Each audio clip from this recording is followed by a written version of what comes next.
Hello, Mark Crossfield here. We're going to try today TaylorMade RSi1 slots o'clock iron, hitting up against the Ping G30.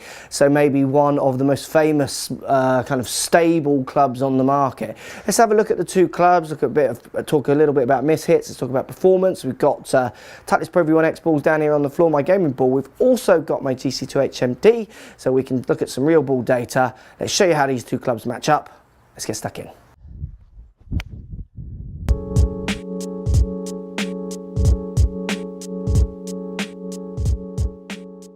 Here we go then, Ping G30 RSi1 TaylorMade irons. Let's compare them, see how they feel. Obviously very different in appearance. You've got grey kind of gunmetal-y finish on Ping, no ferrule. So the bit round the neck from the shaft to the head, where the RSi1 you get a ferrule, more classic. Slots on the bottom on the face and chrome. More offset on the G30 to the RSi1. So I would say the G30 is more striking in its appearance, but it is obviously very true and classic to what Ping have been about for many years, helping people with mishits. They've been doing it from the start of their career, haven't they? If you think about it. Obviously on the TaylorMade you get slots on the bottom. Ping you don't get any slots, but you get a slightly thicker sole, a bit more weight out towards the toe, muscle kind of in the middle of the club as well. Yeah, they're quite different in their appearance, but they're kind of appealing maybe to the same kind of players. Let's try RSi1 to start us off. So I think this will appear to people on a shelf quite appealing with the chrome finish. The slots on it actually do frame the ball up quite nicely. They're not too kind of ugly to look at or anything. They do actually complement the iron head, not too bad. Medium to thin sole or top line on the top. Let's give it a hit, see how it feels. I mean, it just makes a hell of a noise off the face. It does really feel like it shoots. It's got that kind of acoustic. Let's give it another hit. But it does offer some traditional looks to it, which I think will cross over for lots of people. Again, hit that one nice to slightly heely, and that's still flying pretty impressively. I hit that one not bad, maybe fraction towards the toe, but you know, for me this club is pretty easy to hit. I think it's going to cross over on its looks between better players and people who want help. It's maybe not the most inspiring for help out there, as in for size, but yeah, it's quite impressive how it feels, this one. So let's compare it up to be honest with you, one of my favourites, G30. I think it's one of the most stable clubs out there. Like I say, Ping have been talking mishits from day dot. More offset. This club, it's got that grey finish, which I like. Some people won't, because it's not maybe as what people would call classically pretty, and it hasn't got the ferrule, which for some people is not off-putting, but it just strikes as not a beautifully finished club. Let's give it a hit though. Again, I caught that one not bad, slightly out the bottom, but it's flying really nicely, no problem lifting that. I do feel with G30 that I can give it to nearly any golfer and they got no problem getting the ball up in the air with it. So let's give it another hit. I love the look of this. I grew up with Ping. I've used I2s, which was maybe the most famous cavity back built for mishits iron ever built. And I like this look. I like this kind of traditional Ping to its heritage look of the club. I think lots of people do as well. They buy into that. Yeah, it's certainly not as loud off the face. It's not got that kind of zooped up clip that the TaylorMade offers, but you wouldn't expect that from Ping. Again, they kind of trot along producing just good irons without all the bells and whistles so much. One more hit. Very easy to get up in the air. I do feel like I can keep it down, and it does feel very friendly across the whole face, this one. Like the TaylorMade does also. I'm looking forward to seeing the numbers on these.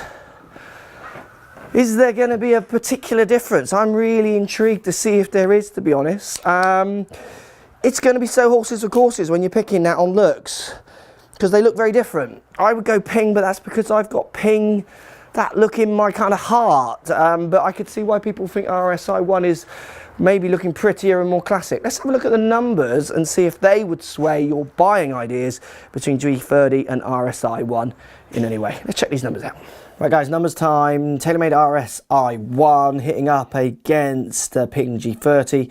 RSi1, TaylorMade 183 is the average distance. Peaking height at 32 yards. Ping G30 175, peaking height.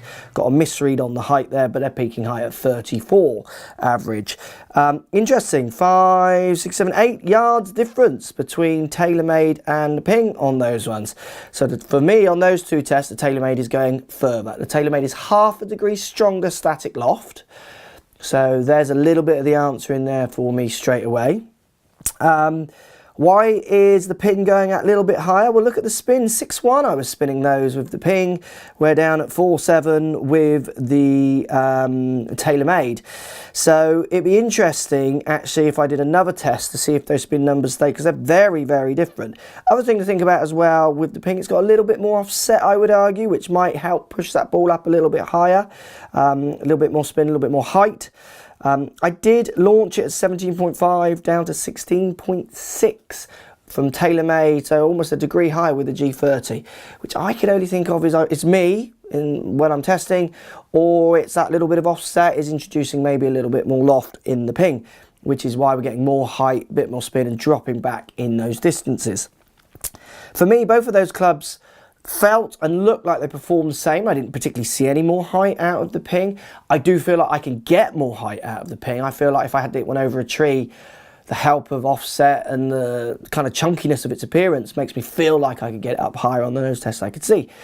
So think about it. If you wanted Ping and you didn't want the RSi, then maybe you could get your lofts slightly strengthened in the Pings to try and knock those numbers down and keep it up with the TaylorMade if the distance number was upsetting you.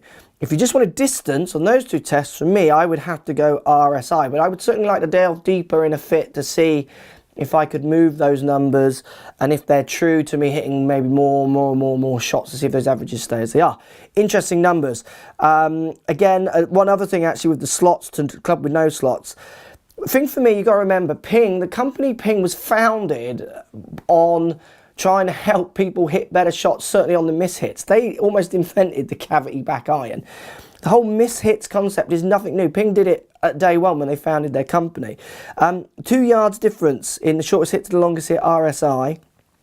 2 yards difference, 76 to 74, 176 to 174 in the Ping G30. From my worst hit to my best hit.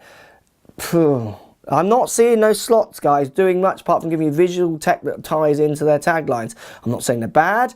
I'm saying they're probably going to help you, but I'm not sure they're going to help you more than other clubs that are out there. Let me know what you think. Post comments down below. Interesting numbers. G30 not as long for me than RSi1, but I could get it as long as if I wanted to, specking the club up. That's what Fit's all about.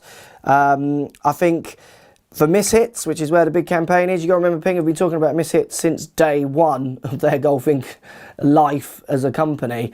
Nothing new there, but TaylorMade has certainly given you some visual tech that might help you kind of focus a little bit more and feel confident about your mishits. Go and test them. Go and try them for yourself. Go and do your own fit. This is a little bit of a guide of how I'm hitting them. Thanks for watching. Speak to you all soon. So if you like what's going on here, don't be afraid to subscribe to the channel. Also thumbs up the video, post comments. Love to hear what you guys got to say.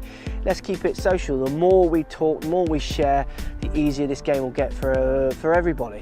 So if you want to find me on Facebook here, you can find me on Facebook. If you want to tweet me, find me on Twitter here as well. Just follow the links, all in the description. Come and join the show. Get active, get involved, get playing some better golf. Thanks for watching.